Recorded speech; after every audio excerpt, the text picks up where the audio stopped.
All right, everybody. Happy Sunday night. I'm Heather Green, and this is our hormone healing kickoff. I know that some people are going to be listening to this live, some people are going to be listening to the replay. So make sure you message your ambassador that added you to this group, or added you to the chat to be a part of the group so we know when you're done watching it. So we know that you've gone over all the necessary information to be a part of everything and to kind of understand what's going on. So to just kind of hit the ground running, I wanted to just get on here and talk about the fact that we're in this group for a reason. Hormone health is a huge complex right now. I know a lot of people are interested in it. A lot of people are interested in gut health. A lot of people are interested in hormone healing. They're interested in seed cycling. They're interested in cycle syncing, all the things related to hormones. My goal is to educate you guys as much as humanly possible over the next month from all the different people that are leading this group, in order to let you feel confident moving forward with healing your hormones and with having some education in your back pocket to work off of while you're trying to make the best decisions for your health throughout 2025. So hormonal imbalances are increasingly common right now. They obviously impact every part of a woman's life. Literally, like if you have issues, like I know I've been speaking to a lot of you guys today about different issues with sleep, different issues with XYZ. You're going to see below that almost everything can be connected to your hormones or lack thereof of hormone balance. And it's not to jab at anybody. Unfortunately, it's the world that we live in, and unfortunately, a lot of us, many more than us than I would love to admit, don't have adequate information to be able to go off of and learn more from how we can best heal from ourselves. So, even though this is a very comprehensive guide, I know that. I know there's a lot of information. That's why we wanted to get on here and kind of go over some stuff with you. We want to make sure that you are able to properly digest everything and ask the questions that you have. So just to quickly like go over a couple of your hormones for women, we have to worry about the imbalance of estrogen, progesterone, testosterone, our cortisol, very popular one right now, which I know is a huge reason why a lot of people are interested in hormones right now. Insulin and also your thyroid hormones. Each of these hormones, there's obviously many other hormones, guys, that play a part of your hormonal health, but these are the primary ones that you're going to be able to work on a basic level. And I'm going to just put this precursor out here. Don't think that this is a program or a guide that's going to miraculously heal you in a month. If you have extensive issues going on, this is kind of like your step one into learning, like, hey, is this a bigger issue? Do I need to go to my doctor about this? Do I need to go to a functional medicine practitioner? Do I need to look out for more information to get me through this? Because some of us have more extensive issues and some of us just need to balance things out with some lifestyle habits. So hopefully this is a way for you guys to start assessing that. All right. So I don't know, Court, do you want to go over some of this a little bit? Sure, I can. This is just some of the symptoms that you could be experiencing, which you probably have some of these if you are interested in this group. So we're going to be like targeting different areas of wellness that help you decrease these symptoms or improve them over time, right? So we're going to talk about mindset, nutrition. We're going to help give you some recommendations on how you can lower your toxic load. Like things that you can start swapping out and thinking about that will lower the exposure to things that disrupt your hormones, right? So like fragrances and chemicals and things like that. And then movement, we'll be giving you options and ideas for movement based upon what resources you have or what your goals are too. Yep. Okay. So really the biggest premise of this is that hormone healing very much is lifestyle. Very much. Hold on, sorry. Oh, whatever I hear is really loud. Okay. Sorry, I get really, really distracted when I hear random noises. Okay, so the moral of all of this is lifestyle changes. So you're going to be thinking about things like emotional and mental wellness, managing your stress. I am not going to go through every tiny tidbit of the information of this guide because you guys all have access to it. If you are in the hormone health group, you all have full comprehensive access to this guide. You're going to have information on the different breathing exercises, different videos that can help guide you through them. I'm going to be transparent with you. When I really started focusing on this last year, this is the hardest part. This is going to be the part you're probably going to have to be the most disciplined in because it's easy to exercise. It's easy to, make sure we eat a lot of veggies and protein. That, even though it sounds hard, like right now in the grand scheme of things, it is really hard to stop yourself when you're really stressed out and force yourself to breathe. It is really hard to end your day and instead of binging Netflix, laying in bed and doing some 4-7-8 breathing. It is really hard to make yourself become more mindful because as a general population, we are not. And I'm not trying to sound woo woo or anything like that, but the reality is when you are trying to balance your hormones and you are trying to overcome different issues that you are dealing with your hormones, yes, the movement is essential. Supplementation, super important. Nutrition, really, really critical. But if you are not working on your stress management and your honestly just your mindfulness, you're never going to truly feel like you're improving. You might see some physical changes and things like that, but you're not going to feel like your stress is reducing. You're not going to feel like you can go to sleep restful at night. So these are just a few videos and techniques that you guys can use throughout the course of the month and really the course of life, guys. A lot of these are very basic, but they're very basic for a reason because they're meant to be implemented on a regular basis.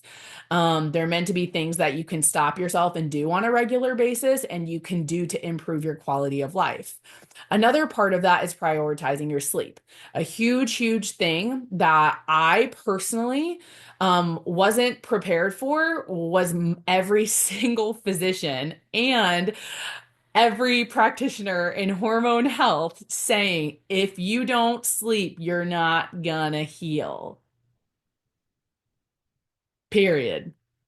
Like, if you're not getting good quality sleep, A, try to start implementing practices like putting your phone down, gratitude practices, plugging your phone in another room, maybe getting an old school alarm clock and not using your phone as your alarm anymore. Maybe trying to decrease your exposure to TV before bed and put on some music before bed. Things like that, like establishing a relaxing nighttime routine and avoiding harsh lights and screens and things like that before bed is going to be huge. Maybe settling down with some tea and a book. We do have a rest and rewind tea that I know a lot of us use, and I am heavily encouraging you guys to try it if you are somebody that struggles with sleep. It's drastically helped me over the past couple of months, so I know for a fact that's something that could help you. Another big, big thing, and I know that this is going to raise some eyebrows from a lot of people, but please try to reduce your caffeine intake 8 hours before you go to bed. And I know that's hard. I am a mom of four. I have a crazy life, and my kids don't go to practice until 5 o'clock in the afternoon. And there are some days I don't know how I'm going to do it. But if we can try to make a point to, I personally try to cut my caffeine intake out by like 3 p.m. latest. That is the latest on a bad day that I will go because I know I'm not going to be going to sleep for at least 7 more hours. I try to stick with no later than 1 p.m. And I know everybody has different routines and lifestyles and things like that. So it's also going to very much depend on what your life looks like. And so, again, maybe run this by your ambassador, reach out to them, ask the questions that you have about this. It's also super important that you try not to exceed 250 milligrams of caffeine a day. It wrecks our hormones, guys. And unfortunately, women have the short stick. We do. Like it. It really sucks because our husbands can consume like 800 milligrams of caffeine and it really doesn't impact them that much. To be super frank, it really doesn't, like on a hormonal level, even. Um, Women, it does. And it does really badly. I wish I knew what was happening in the chat, but it will throw me off. Um, all I right. said, them losers. They are. It stinks. It stinks so bad. That was like one of my biggest challenges. I love my caffeine. But it's really, really dysregulating for our hormones. And just jump into the nutrition part of our hormonal balance. So there's a lot of different ways you can do this. You can be really, really strict. You can be a little bit more loose with it. You can, 100%. There are different angles you can approach this from. I will be super frank, and I've been kind of on repeat with this phrase, but if you're not willing to do the work, you're not going to see the changes. Um, there are a lot of different parts of our nutrition changes that are going to help you feel better.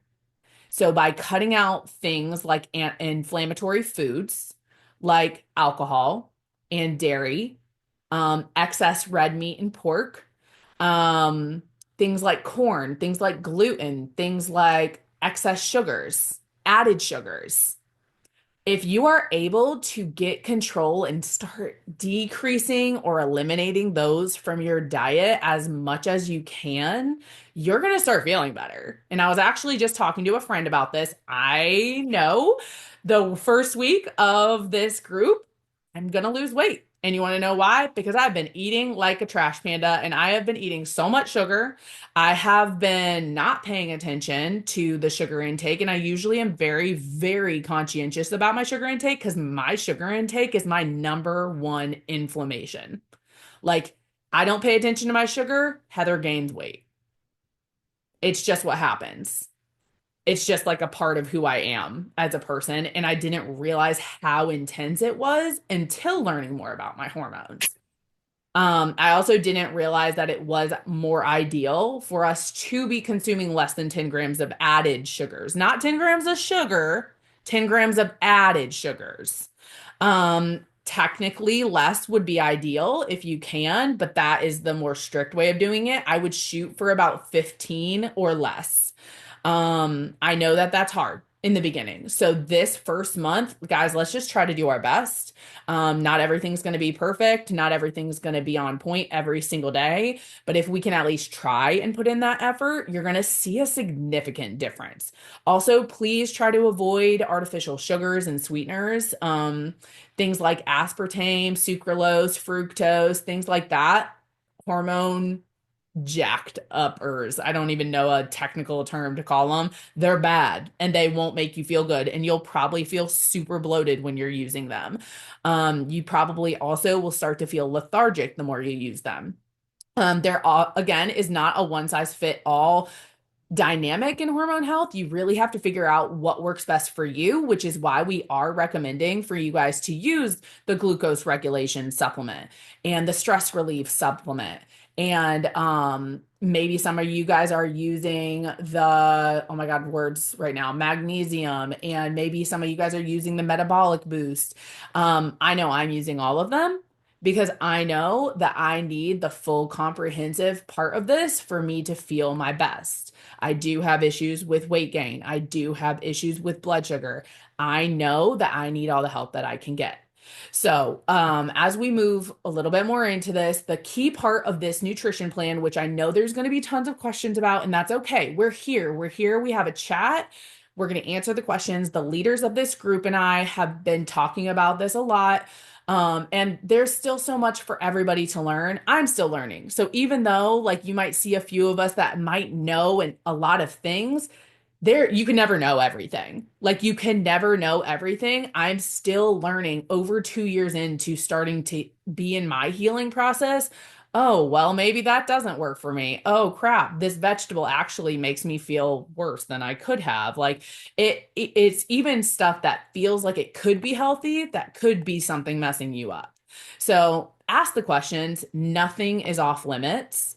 Like seriously, nothing is off limits. If you guys are struggling in a certain area of this plan over the next month, I want you to feel comfortable opening up to us, asking questions, because if you have a question, I can probably guarantee you somebody else probably has the same question and they're just too embarrassed to ask. So, with that being said, we are going to be prioritizing proteins, increasing our healthy fat intake, increasing our fiber, avoiding carbohydrates first thing in the morning and to end our day. And you're going to learn a little bit more about this as you go through this guide. Um, you're going to be learning a lot of things. And it's a lot to take in, which is why we wanted you to do this a week before we even begin any of it.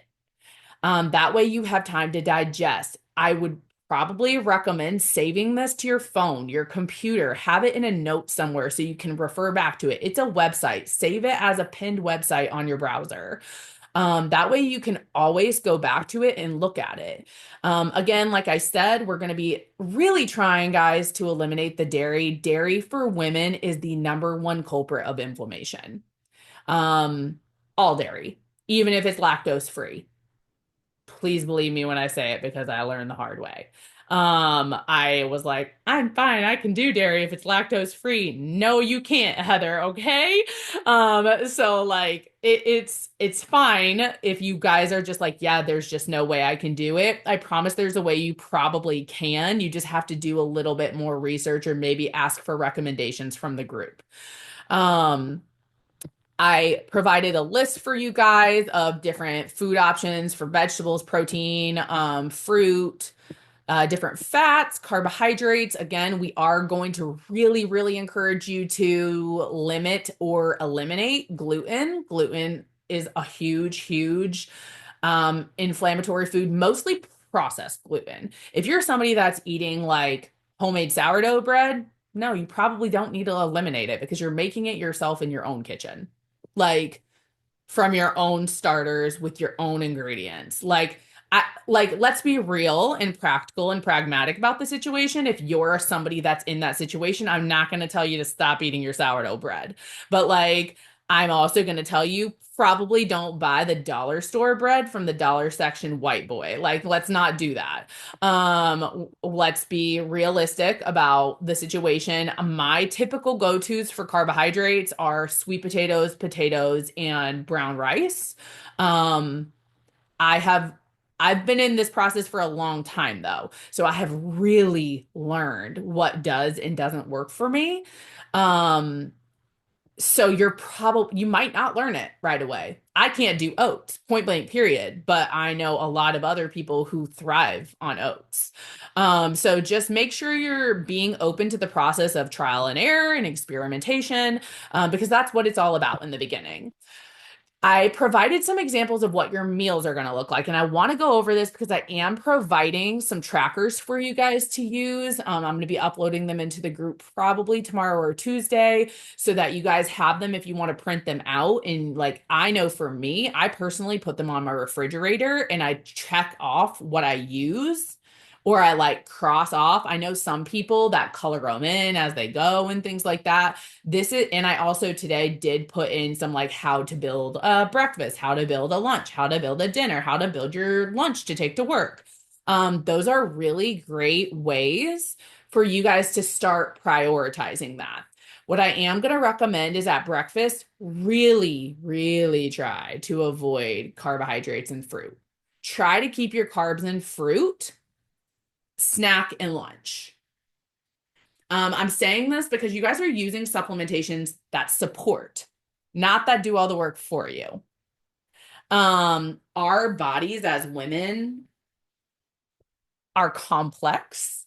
And when we are coming off of our fast, which I am going to be encouraging you guys to go at least 12 hours fast, no more than 15, because it's dangerous for honestly, it's dangerous for our health until you've gotten used to fasting on a more regular basis. Until you're somebody that really just is diving into the fasting process. Fasting is something that is learned. Um, 12 hours is plenty for most of us. Actually, it was my ideal timing. I learned through basically all of 2024. I tried different times of fasting, different times to start, different times to finish, different amounts of time of fasting. Most women is it's not ideal to fast any longer than 14 to 15 hours just for the sake of our hormones. It's just not. I mean, it's science, our cycles, the way that our hormones work and ebb and flow together until you really learn what your cycle looks like. Nobody is going to be on the same plan. It is not ideal. I know so many people are going to be like, but intermittent fasting is 16/8. I am not telling you to intermittent fast right now. I'm not telling you to do that because we are not doing that. We are balancing our hormones. So I want you guys to really like, it's okay if you go longer than 12. It's totally fine if you go longer than 12, but please try not to go longer than 15. Um, that's my one ask. That's my one ask to please try not to go more than 15 because it can actually do more damage than good. So these are what the typical meals are going to look like. I gave like a color picture, which I kind of felt like was confusing because I couldn't find any breakfast food. But the breakdown of the chart is always going to be majority protein and vegetables. Everything, every meal, the majority is always going to be protein and vegetables. With breakfast, I always recommend fats, proteins, veggies. Lunches, I always recommend veggies, carbs, and protein. Dinner, I always encourage, again, protein, fats, veggies. And then for snacks, I always do veggies, protein, or protein and fruit. Um, I will give my meal tips through the whole process. Like everything I'm eating, I'm going to be putting in the chat. That's why it's important for you guys to make sure you're in there because I will be putting every meal I eat in that chat just for accountability, to be honest with you. It is a process that the more you lean in, the more you get out. So I really hope that you guys take the time to like think about what are you going to be eating, things like that. I know a lot of us are starting with the cleanse and the reset and things like that. After you finish those things, we are going to have to think protein and veggies most, protein and veggies most, protein and veggies most. It's what is ideal for our bodies. And actually, for women, believe it or not, we really need a lot of fat too. And I don't think that a lot of women like to hear that because most of us were raised in a society that shamed fat, but we actually really need it for our hormones to function properly. So, again, here's the supplements that were recommended for this group. I know not everybody is using all the same things, but you're probably using some culmination of these items. And I am providing a chart. I know the biggest ask was like when to take what. So I will be putting that in the group. I actually already made it. I sent it to Courtney so I can have her drop it in the chat and in the group maybe. And you guys, this is really going to be learning when your body works best. So for me, I know that I will be using the glucose regulation, metabolic boost, and stress relief complex first meal of my day. More than likely, most of you guys will be then taking glucose regulation and metabolic boost again at lunch. But you will not be taking these supplements at dinner. And the reason I'm saying that is because there is caffeine in the metabolic boost. And also, our bodies need to naturally learn the way that our natural insulin patterns work. So we don't want to be telling it all the time, hey, okay, metabolize this. Okay, metabolize this. Okay, metabolize this. That is based on our nutrition. Our nutrition is going to be telling our bodies how to metabolize. So it's important that you guys try to make sure you're being consistent with your supplements as well as your nutrition because they do tie hand in hand together. And I know that's a little bit complicated, but in the beginning, it's complicated, but it will be worth it because I guarantee you within the first month, you're going to be like, wow, this is crazy how much different I feel if you're doing it the way that it's designed. Um, Okay, so again, all these supplements have different ingredients in them that really do help the improvement of our body's hormone systems. It's going to help reduce our cortisol levels if you're somebody that is experiencing high cortisol levels. And I'm going to be super real with you. Some of you guys might not be. You might be experiencing extremely low cortisol levels or flatline cortisol levels. So you want to take inventory of how you're feeling throughout the day, and if you're not feeling good, you need to let your ambassador know. You probably won't notice a huge difference in the first week. It'll probably take you a couple of weeks to see, like, is this working? Is it not working? But then on the same token, it could take a couple weeks or it could take a couple months. Hormone healing is not linear. Like, not like some people, like myself, I react very quickly, very, very quickly. Like within 5 days, I already know what my body is going to be going through. So I'm like mentally preparing for it because I know that my body is going to be going through detox. I'm probably going to lose 5 to 10 pounds in my first week because I have not been paying attention to my sugar intake. Like, I know this about myself, my body, and the way that I react to things. And I've done this for a while now. So you guys might be like, well, why is nothing happening? That's when we need to take a real assessment of what our lifestyle looks like right now. Our bodies and our hormone regulation system didn't turn into this overnight. So it's gonna take time to heal. Again, I've been doing this for almost 2 years now. So just be patient because in the beginning it can be very frustrating and it can be very frustrating to see other people getting progress and maybe you're not getting the same progress as them as quickly. So that is again where the mindset piece is going to come in and the breathing techniques are going to come in because this is your journey. This isn't their journey. You have to focus on yourself and you have to focus on the way you're feeling if you ever want to feel the changes and see the changes, frankly. All right. So again, like Courtney mentioned, we're going to be eliminating the toxic load. You guys, we're with Shackley. Like that is what the basis of this company is. Like we will encourage you guys to switch to the non-toxic personal care items, to the natural cleaning products, beauty products, like deodorants, soaps, all the things. Most of us that are ambassadors in this group have already started doing those things. So this is honestly a fairly seamless process for us to encourage for you because most of us have already started taking those steps and maybe you have too.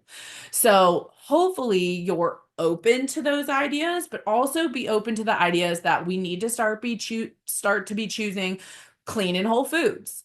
We need to start decreasing our plastic use and increase our glass use. Things like that, they get into our food, you guys. They get into what we're drinking on a daily basis. And I know it's annoying. I am so aware it's annoying. Do you want to know how many plastic cups I threw away last week? So many. A garbage bag full because we're actually in the process of eliminating a lot of toxics in general from our home because I have daughters. I have kids that I don't want to raise to have all the toxins in our house all the time. I want to be setting the example for them, not just doing it for myself. So just like so you guys have a little bit of framework. This is also a process for your family too. And they're going to start seeing how much different you feel and how you're starting to detox and feel all this energy and all the things. They're probably going to want to join in with you. Again, reducing your exposure to endocrine disruptors, different stuff in your soaps, washes, makeups, things like that. Detoxing your water supply. I will be frank, if you can use distilled water or purified water, it would be ideal, but I know that that can be hard to have access to. So if you can at least make sure your water is filtered, that would be great because there's a lot of harsh chemicals and metals in most of our water wells, no matter where you live, whether you have city water, whether you have well water, all the things. If you can at least run it through a purifier, like a water pitcher, or maybe you have a purifier in your refrigerator. I know that there's these things you can get from Amazon. One of my friends actually got me one for when we went out of the country, and you can attach it to your water bottle and it purifies your water through your water bottle. So, you can look at those on Amazon. They're super cheap too. So these things, like they're just something that you make a part of your lifestyle.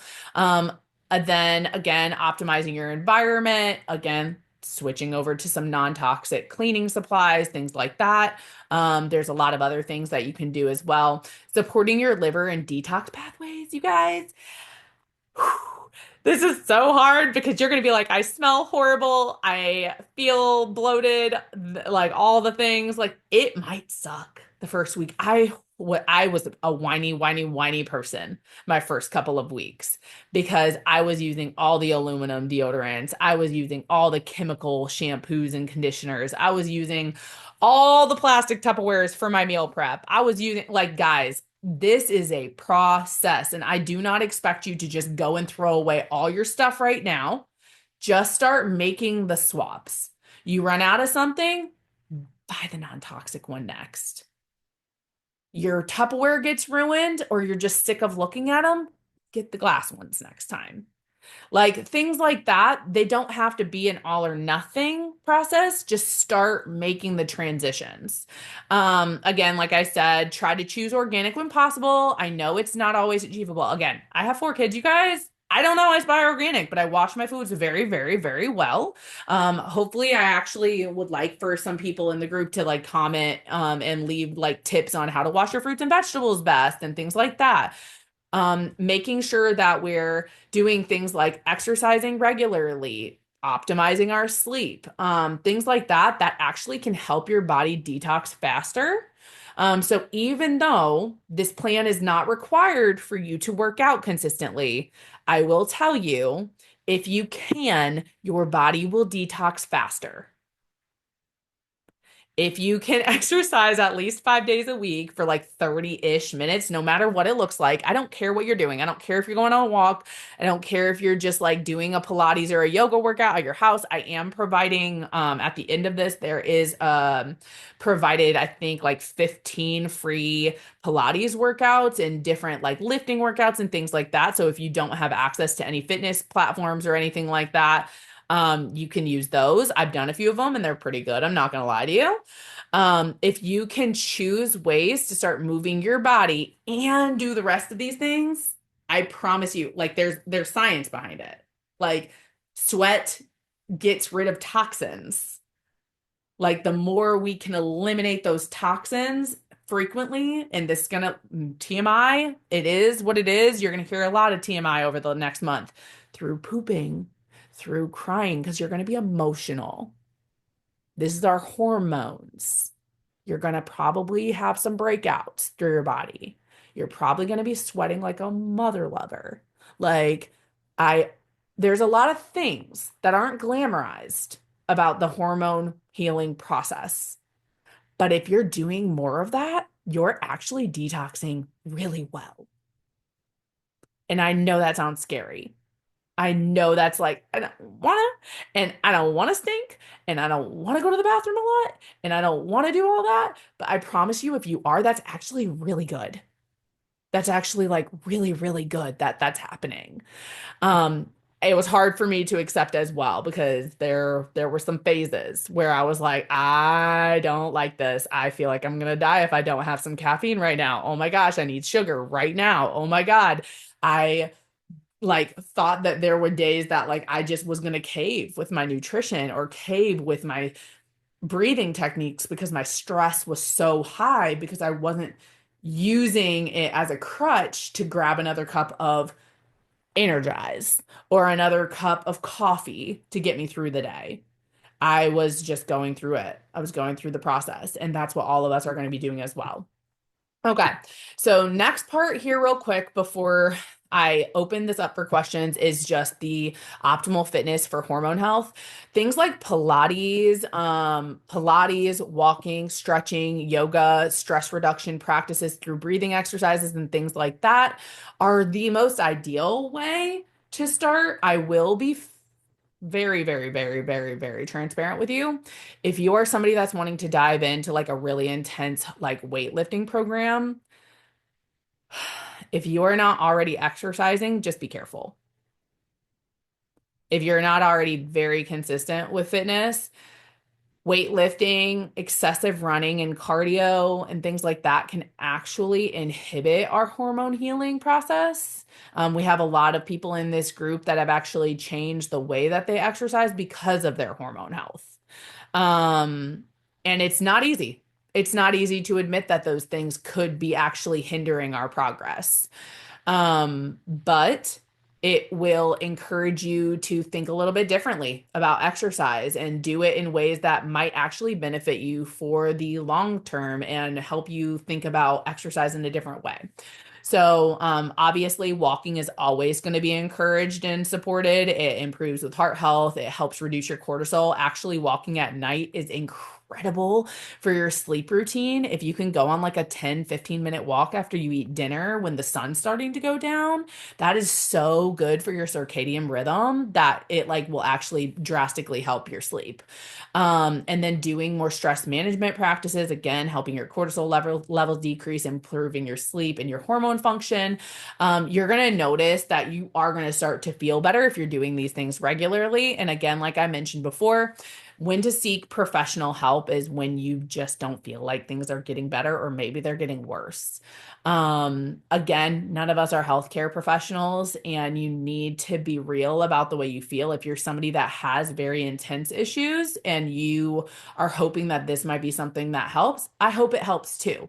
But maybe you need to do some in more comprehensive hormone testing to make sure that you're addressing the right parts of your health. Again, never going to discourage you from speaking to your doctor. I always am going to encourage you to ask for that help as well. It is a journey. It requires patience and commitment, understanding that it's not just going to happen overnight. And I hope that you guys are just as excited as I am. And now I'm just going to open this up for questions, because I know that there might be a lot of them.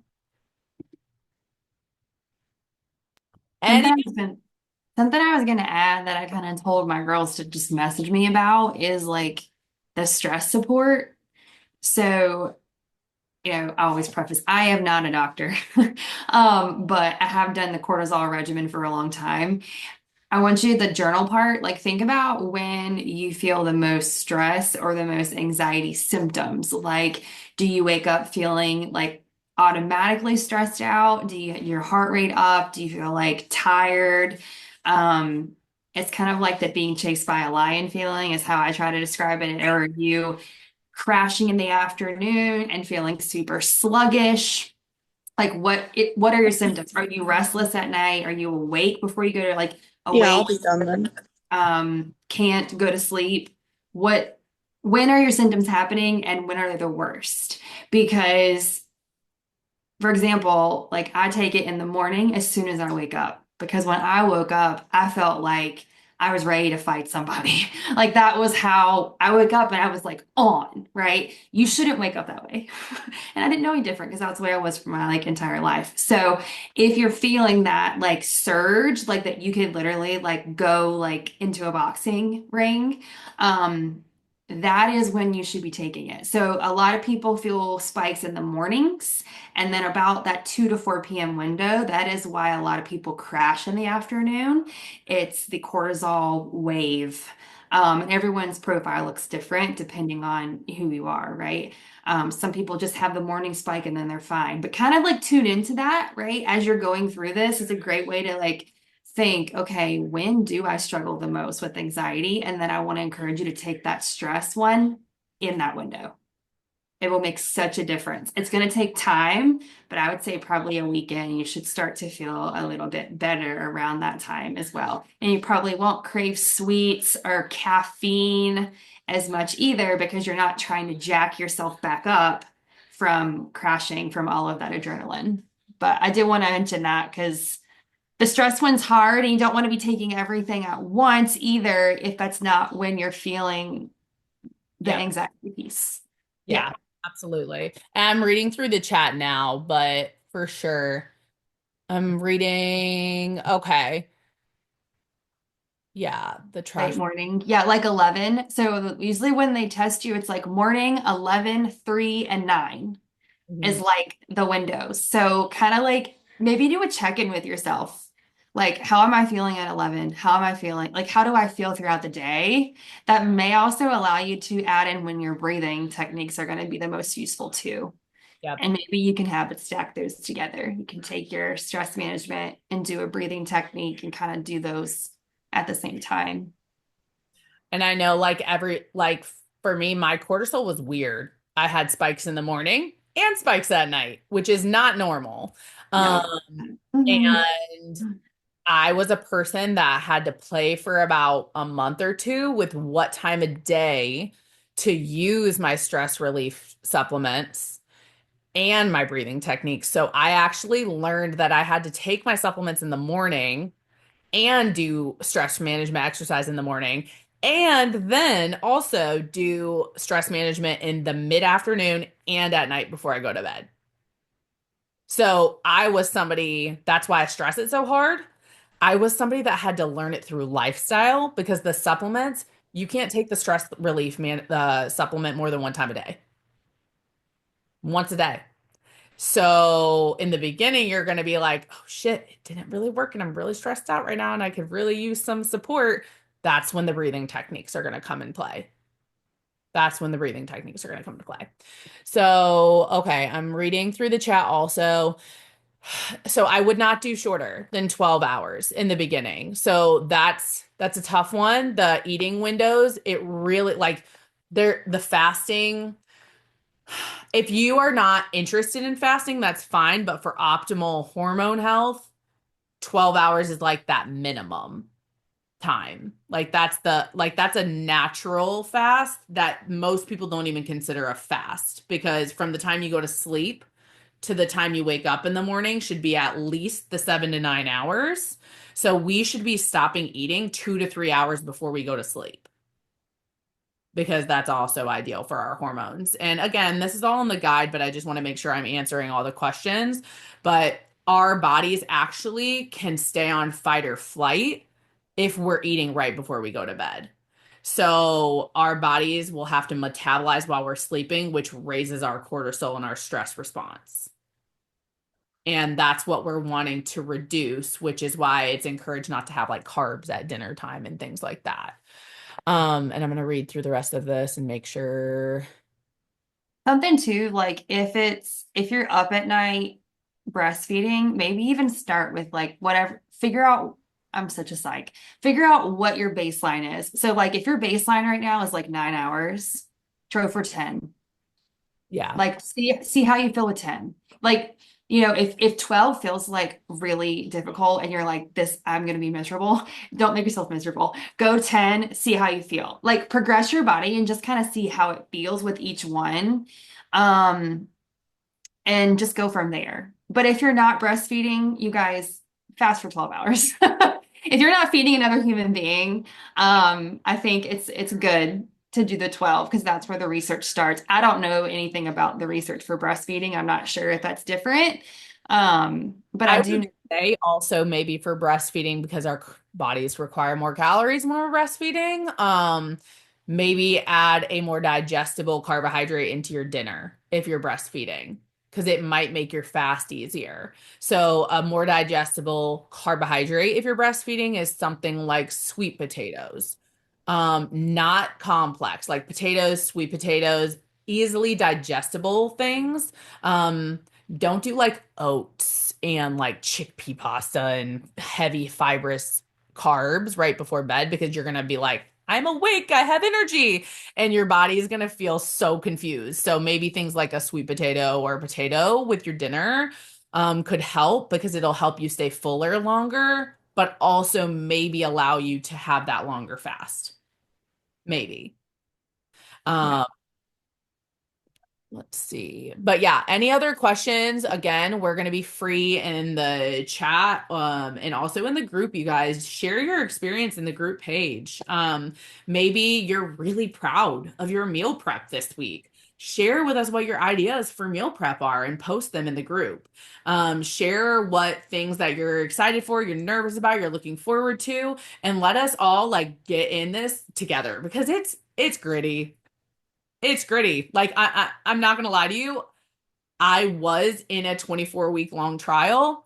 And if I hadn't had some of the women in my corner supporting me through that process, I don't know how I would have done because we were just always like going back and forth, like, y'all, I'm struggling. What should I do? Like, how can I make myself drink more water? How can I make sure that I'm feeling full? What I'm going to say, if you're hungry, oh my God, no, I'm so dumb, guys. If you're breastfeeding, just eat so much protein. Don't stick to 5 meals. I'm an idiot. If you're breastfeeding, protein is going to boost your milk supply more than anything else, anyways. So just eat a crap load of protein. Keep a protein bar by your bed. Get some beef jerky. Like, You said, okay. literally, like, I'm sorry. I just had my brain just went ping like that because I had a couple of women I was friends with that were breastfeeding during it. So I was like, whoa, wait. Protein. Protein keeps us fuller longer. Don't limit yourself to what you can eat. I mean, yes, what you can eat, but like how much protein? Like, ain't nobody gonna get mad at you for eating 3 servings of lean chicken. So, like, do what you gotta do. Look at the plate, right? Look at the plate. Half that baby gonna be protein. I don't care if your plate's this big or this big. Like, fill it half up with protein. So if you are prioritizing your proteins and veggies, you should feel pretty full. I know that I was literally profusely full the first time I went through this process. Like food was my job. And like I was eating well over 2,500 calories a day and I lost 30 pounds in 3 months and felt amazing. Like had the most natural energy I've ever experienced. And the biggest kicker was the stress reduction and just changing the way I ate. And the supplementation definitely supported it. Okay.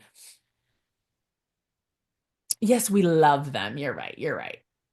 I need to get creative on protein options. Yes. And also, like, you can still have beef and pork if that's stuff that you guys eat. Just don't try to not exceed like 3 servings of it a week. Because it is an inflammatory food. So just try to keep it to a minimum. Like maybe you want to have a steak at your date night or something like that, and you want to fully enjoy it. Save it for your date night then. Don't have it every night in between. Things like that. Just try to reduce the amount that you're having like as consistently. We want to see less than 3 servings of pork or red meat a week. 3 or less, sorry. All right. Any other questions before we head out? And I want to take a picture real quick if you guys are cool. Hey, I had a quick question. How do you know if your cortisol level is like high or low? I heard you talk about that at the beginning. I don't know. Yeah. So technically, there's no official way to know unless you're going and getting medical testing. But like Courtney mentioned, you can keep track of how you're feeling. If you're waking up, like Courtney said, feeling like high strong, honestly, I know that that was my sign. Stressed out, my heart racing, feeling like I like was immediately angry at the world is not a normal feeling at 5 o'clock in the morning. Um, when you're easily like triggered. I have 4 kids, you guys. Okay. So when I am in the mood to fight my children at 6 o'clock in the morning, that's not healthy. Um, like that's not a normal stress response. That means my cortisol was high, which it was because I was having regular cortisol testing every single month. Every time in the beginning of the process, my cortisol was spiked in the morning and at night. And sometimes you can't really predict if it's going to change or not. Sometimes life happens and your cortisol is going to spike. That's normal. That's the way that our bodies are supposed to respond. But if it's spiked all the time, then it's a problem. So, that's really the only technical way to know. But anyways, everybody ready for a picture and then I'll end the recording and we'll be available. All right. Yay! Thank you guys for coming. I appreciate you all. And again, any questions, feel free to put in the chat. I'm gonna upload this to YouTube. I'm gonna read this too. I'm gonna end the recording here though.